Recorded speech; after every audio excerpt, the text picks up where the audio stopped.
Hello, and welcome to Celia's Projects. Today we're going to go over which vehicle is the best for transport on college. Specifically, we're going with electric vehicles just because of the fact that, well, I've had a lot of experience with them and they're becoming more commonplace on campus by the day. So, we have our three vehicles: e-bikes, electric skateboards, and electric scooters. Now, the good thing is with each of these vehicles, they can be either electric or non-electric, and they'll still sort of fit the same categories. So, to start off, portability. That's what most people care about, bringing it to and from school, bringing it to and from class, and, well, let's start off there. So, the bike, it's not the greatest for portability. It's very large, you can't really fold it, it has to be in a large space. Skateboard. Pretty great. You can essentially bring it anywhere, even to class. You could put it inside your dorm room. You could even bring it on a bus, because most buses on campus, at least at my campus, will allow that. And then the scooter. Essentially everything, same as the skateboard, except for the fact that it's a little bit heavier, so it's going to be sometimes harder to carry depending on the person, and they sometimes are not allowed on buses. Also, there are certain scooters that do fold, like Go Tracks, and then there's also certain scooters that do not fold.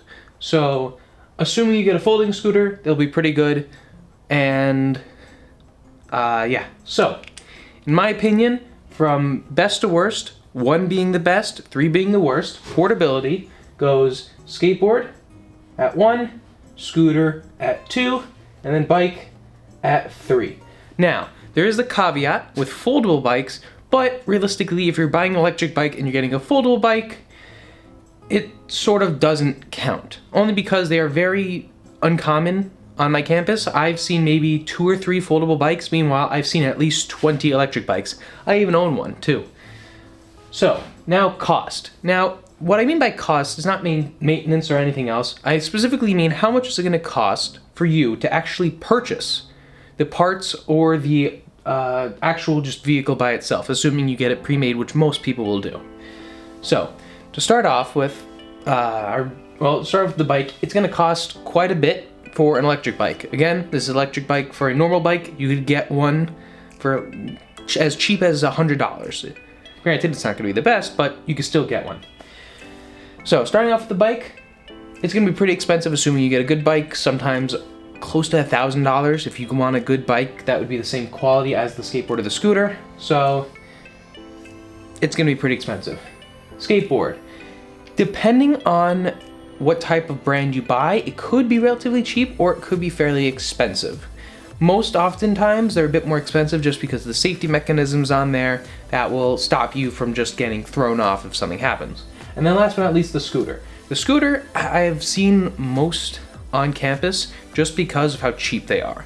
You can buy a normal Go Tracks scooter, and as long as you are within a certain weight, it will act perfectly fine and will last you quite a while. For me, that didn't happen so much, which led me to getting a skateboard, which then eventually led me to getting a bike. So, the scooter, you can get them for about $180 to about $300. If you want to cough up a little bit more money, you can get something that goes even faster for about $600. I personally had the Go Tracks V1. It was pretty good. It wasn't the greatest on hills, but it was still definitely usable. So, through the rankings for cost, scooter takes first place, skateboard takes second place, and bike, again, takes third place. Now, terrain. What I specifically mean by terrain is what ground, what sort of ground are the vehicles capable of. So, for the bike, pretty much anything, like even sort of ice, depending on how fast you're going. I've never had a problem with it. You can ride it in the rain, you can ride it in the snow, if you're careful. And yeah, so it pretty much any terrain you want. Skateboard, if it's not flat, you're risking your life. I have been launched off a skateboard a bunch of times, which is why I have a nice sized scar right down here. And yeah, so any sand, any gravel, anything that essentially can go and stop on your tire and skid with you is gonna either A, kick you off your board, or B, ruin your wheels. Scooter, it depends on the type of wheel that you have, but it can do most terrain that doesn't have sort of a depth to it. So puddles and snow and sand, it's not gonna work so great on, but if you have like bumpy roads or some sort of gravelish type, it should be fine. So, based off of that, we're going to start with first place this time, which is the bike, which is its first ever win. Then, after that, we're going to go to the scooter, and then the skateboard. Now, granted, you can buy certain electric skateboards that have tire wheels instead of vinyl wheels. The vinyl wheels are the ones that you most commonly see. They look like they're made out of plastic. And then there's tire wheels, which look like they're made out of the same material as a bike. The only caveat with that is that you still, they still won't act as, they'll still be susceptible to the same things as normal skateboards, except certain rocks. But realistically, if one of your wheels does get stopped, it will skid and it could still throw you off. Next, skill. Pretty much how much skill do you need to actually ride it? Now, assuming that you know how, most people know how to ride a bike. So, well, we've already started with bike, but most people know how to ride a bike. If you don't know how to ride a bike, it's a lot easier to learn than running a skateboard. Skateboard does require a little bit of skill, a lot of practice. So in other words, you have to practice quite a bit for safety, how to stop yourself, how to bail, pretty much how to fall off without hurting yourself a great deal and ending up in the emergency room, and just how to ride it in general, like making turns, stopping, and also with electric skateboards, they have brakes that use regen braking. That's a whole different section, but you can actually slow yourself down and brake. But the thing is, though, you have to know how to use that correctly so you don't just stop and then you keep moving forward. Next is the scooter. The scooter, not a lot of skill. You do have to know how to move your body weight correctly, and you do have to know how to stop correctly, how not to skid out sometimes, because if you weigh enough and you're going fast enough and you try and stop on a turn, your back wheel will spin out due to the fact that you have most of your mass on the back wheel at that point. And also because the brake is on the back wheel most oftentimes with electric scooters. So, skill-wise, we're putting bike at 1, so it's the easiest. We are putting scooter at 2, and then we are putting skateboard at 3. Now, granted, this is for normal people. I somehow was able to learn how to ride a skateboard within a week. Granted, I was bored, and I was given a free skateboard, and I had bought the parts, so it was either I learned how to use it, or I just wasted some money. Now, safety. This just means the overall safety of riding the vehicle. I mean, is it going to throw you off out of nowhere? Is it going to fail and explode? That type of stuff. So, the bike. Relatively safe. I mean, most electric bikes, unless they're DIY or you don't know how to safely enclose a battery, will not explode. They'll be safe. You can keep them out in the rain and the snow as long as you have it covered. Make sure you keep all electric vehicles or any vehicles that you own covered for safety. And, I mean, they also have physical brakes. In other words, when it's either a disc brake or a rim brake, they will physically stop the wheels, physically. Now, skateboard. The reason why I specified physically is because electric skateboards, use regen braking. I previously mentioned this. Regen braking, essentially, in more of layman's terms, uses a current to hold the wheels in place. So, in other words, when you pull back on your thing to stop or go in reverse, it just puts a different current into the wheels and locks them up so the motor doesn't move. And that's essentially all the safety mechanisms you get. Now, a scooter. A scooter has a mixture of the physical aspects of the bike and the electrical aspects of the skateboard. The scooter, some of them have regen braking, and most of them, if not all of them, have at least one physical brake. Usually it's on the back wheel. And most often they are disc brakes, which means that there's a cassette, and then when the wheel goes through, it pinches on that cassette and holds it. And arguably, having both would be safer. But having 2 physical brakes is a lot better than 1 physical and 1 regen, and for that reason, the bike gets number 1 for safety. Then, as you could assume, the scooter gets 2nd, and then the skateboard gets 3rd. There you go. Now, maintenance. This can mean multiple things. Just usual daily maintenance, monthly, I need to replace a part on it, or my thing fell over in the middle of the night, how much am I gonna have to do to get it up and running? Now, my bike has fallen over quite a few times, but it still stayed in one piece. Granted, it's not in pristine condition, the chain is rusted, the cassette is rusted, the pedals I need to tighten every so often, and the kickstand is fairly bent. Now granted, this is my experience. If you had a bike that didn't cost $130, you probably wouldn't have had these troubles. But overall, it's not a huge amount to maintain, but when something breaks, it's essentially dead in the water until you get a new part. You can't just ignore it. The skateboard, very, very easy to maintain. There's very little moving parts that require daily replacement. The most that could happen for maintenance is if you're doing a trick or you're just riding and then your board just breaks in the middle of it. But at that point, you just have to buy a new board or just make your own board, drill some holes in it, and then you're all good again. So it's not very expensive, it's not very hard, and if you are replacing it very often, I would be genuinely surprised. Scooter. Now, the problem with scooters is that most often you're just going to be blowing up the air or replacing cassette on the tire. The only problem is, though, if something else breaks, you're really just not in a good place.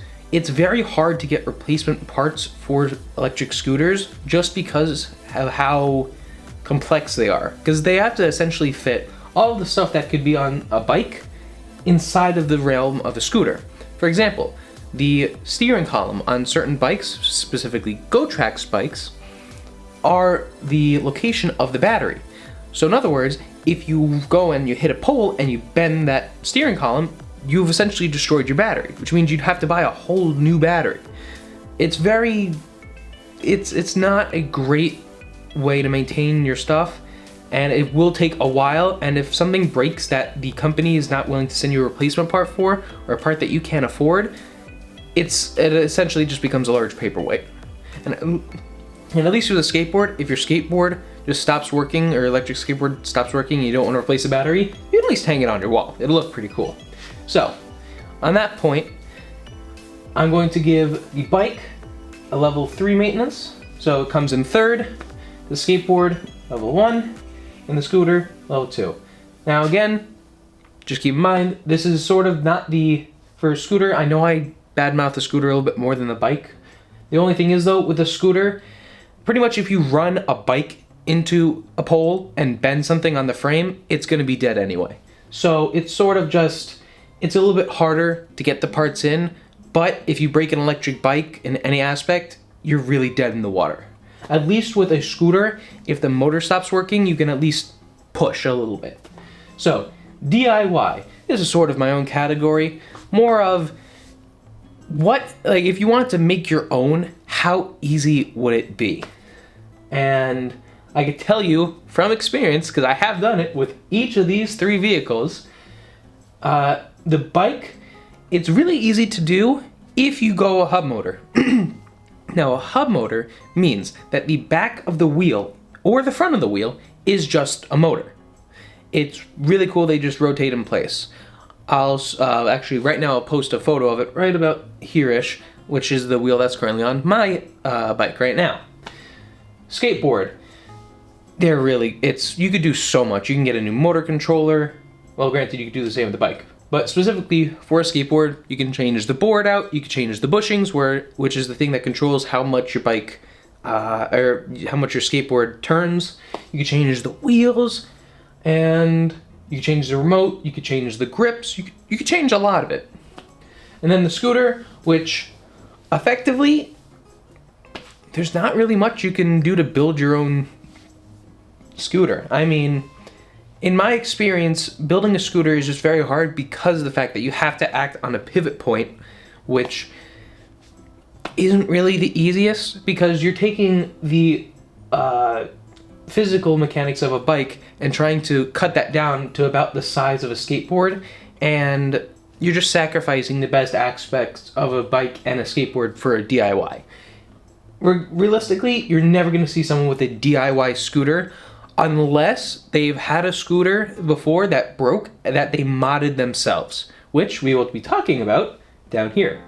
So, in the runnings for DIY, we have the bike, not surprisingly, coming in first.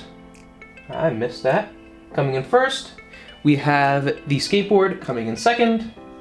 And we have the scooter coming in third. So, mods. What can you do? Assume you bought this vehicle pre-made, you just got it. You want to add stuff to it. What is the best stuff that you can add? So, for a bike, essentially anything that can go on the handlebars. This can mean a horn, this can be a phone holder, this can be lights, this can be essentially anything. Also, you can add stuff to the tires, you could add a thing to hold storage in the back. There's a lot of options, because essentially you have a lot more space. Next, we have the skateboard. The skateboard, you can do a few mods. You could change the wheels, change the bushings, you could get some mounts to put on the front, but that's really it. It's not a huge amount, it's more cosmetic wise than functionality wise.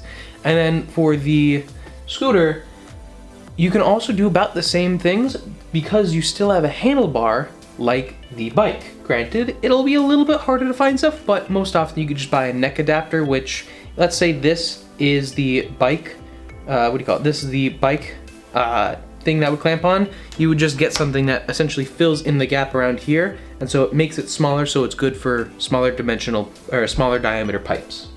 So, keeping that in mind, for mods, this gets a 1. The skateboard gets a 3, only because of the fact that it's mostly cosmetic. And then the scooter gets a 2.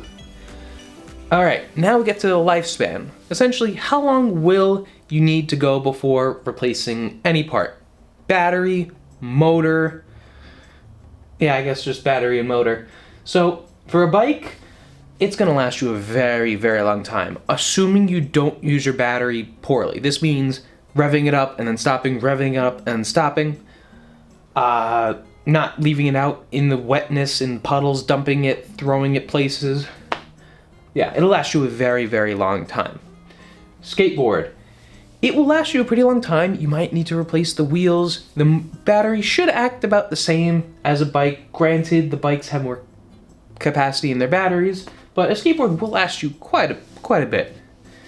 The scooter, depending on what company you buy it from and how expensive it is, it varies heavily. So for a scooter, it will last you a long time because most often all of these vehicles have the same type of lithium-ion batteries, most like the 18650s, and it will last a long time. The most you'll have to replace is the disc brakes. You really aren't going to replace the motor, and you might have to replace the tires because the tires that come with scooters are more often to pop just because of their lower diameter. So keeping that in mind, we're going to be giving the bike number 1, skateboard number 2, and scooter number 3. I mean, I might be being too hard on the scooter. It's just a matter of they're just more prone to being broken and dying out just because of the fact that they try and do the speeds of a bike with a much smaller motor and a much smaller battery, which just means you're putting more drain on the battery and you're just degrading it even faster. Now, storage. This could technically be argued in the same realm as portability, but what I mean by storage is what are the options that you would have as a normal college student on campus? This means you don't have any random workshop you could just leave your bike. You don't have a club space that you could leave your bike. You just have the bike rack in front of your dorm or nothing else. Now, my dorm very recently banned electric vehicles, or DIY specific electric vehicles in dorms in total. That was because someone in a club that I'm in, their bike caught fire and exploded. Granted, it was a bike that they built themselves and they incorrectly built the battery. So yeah, I've had literally no troubles, and I actually do mean literally, no troubles with my battery at all. It has functioned perfectly, and that's because I built it to be a very, very safe case. So, bike. It's a little bit hard to find storage for a bike. You do have the internal, you do have sometimes places inside the dorms where you can put the bikes. Mine does. The only thing is, though, they're usually a hassle to deal with. Sometimes you can leave them outside, but they can be pushed over by drunk college students. They can just fall over because of strong winds. But overall, you don't really have many places to put it. It's very inflexible, and if you live somewhere, or let's say you're on a city campus, you're not really gonna have much space to put it. And also, they are the most stolen vehicle on campus. It is very rare that a skateboard or a scooter will be stolen, just because when it comes to selling them, I assume, they go for a higher cost, and they can also be stripped of parts. Getting parts from a scooter, I can tell you from experience, not very fun. A skateboard, you can sell it, but most often they will be placed inside because they can be brought inside. So, going to the skateboard. Storage, you can store it in your dorm room, you could bring it to class with you. It is very easy to put your skateboard in a place where you can maintain a constant visual of it. And also, they fit into small spaces. You can even bring them on buses, trains, even airplanes. You might have to store their battery somewhere else, but they're very easy to bring effectively anywhere. And also, it makes you look cool. So, yeah. Now, scooter, essentially the same thing as a skateboard. Very easy to keep in front of you. They are a little bit hard to find places with, only because of the fact that skateboard, you could usually lean up just straight against the wall, but certain scooters, it's going to be a little bit hard to if they don't fold, and even if they do, you can't mess with the walls because you don't want to have to pay a maintenance fee. So it's a little bit harder, but it is still fairly easy to store them. It's a lot easier than storing a bike because most often you can put them in your dorm. But one thing I will also say, most college campuses will not allow scooters on their buses. They will allow skateboards, you just have to keep it with you. And it's also a lot easier to bring skateboards with you. So, keeping that in mind, for the first time in not a while, the bike gets a 3, the skateboard comes in first, and the scooter comes in second. So, I mean, there's mixed reviews. I mean, the bike has done well in certain aspects, but it suffers a great deal from the size and the amount of parts that it uses. The skateboard is great. The only thing is, though, you don't really have too much creativity with it, and it does require a lot of skill to use. The scooter, it combines the best aspects, but also combines the worst aspects of the bike and skateboard. You have physical braking, you sometimes have electric braking. You also have portability, yet you also have capacity, like being able to go places. The only problem is, though, it's also larger, harder to store, and maintaining them can be an issue if something very important breaks. So, and also they will require a bit more money to get something that can go the speeds of a skateboard or bike. So, keeping that in mind, I added up all the points. So, the bike ends up at 18 points, and also, just for clarity, the less points, the better. It's like golf. For a skateboard, we have 21. And then for the scooter, we have 19. So, as you could probably guess, our winner of Best College Transport is the bike. So, if you want to buy a vehicle for either your son, daughter, or yourself, you could either, using this list, buy which one you want. And yeah, so in the rankings, bike is first, scooter, even though I did criticize it quite a bit, comes in second, and the skateboard comes in third. Now, granted, I've owned a skateboard, I've owned an electric scooter, and a bike. Sorry, I meant electric skateboard. And I've had amazing times riding all of them. This is not necessarily a biased review because I've loved each of them. They have well overdone, they've well made their money back in experiences and trips. So honestly, as you can also see how close they are in score. They only differ by a few points. So if you think, okay, I really want to get a bike, but I don't really have many spaces to store it, a scooter will be perfect for you. Or if you're saying, I want to learn how to ride a skateboard, but I still want to do the same stuff as a bike or a scooter, get the skateboard. It's really just my suggestions. But each of these options will be the best. I don't, though, personally sport one wheels. I know a lot of people who have either destroyed their arms or their collarbones while riding a one wheel. Most times it's because on earlier models, if you were to go forward and stop, it would launch you forward, and so you'd fall forward and then either break your arm or you'd land like this and shatter your collarbone. A lot of YouTubers had that happen to them, probably because they were the only ones to afford one wheels. So yeah, so again, if you want something and you don't really care about storage, get a bike, it'll last you a long time, and if you get ones with pedals, you can even use it if the battery dies, which is a big plus, but granted, it's the same for this. So, thank you for watching, I hope you have a great time, and I'll see you in the next video. Bye!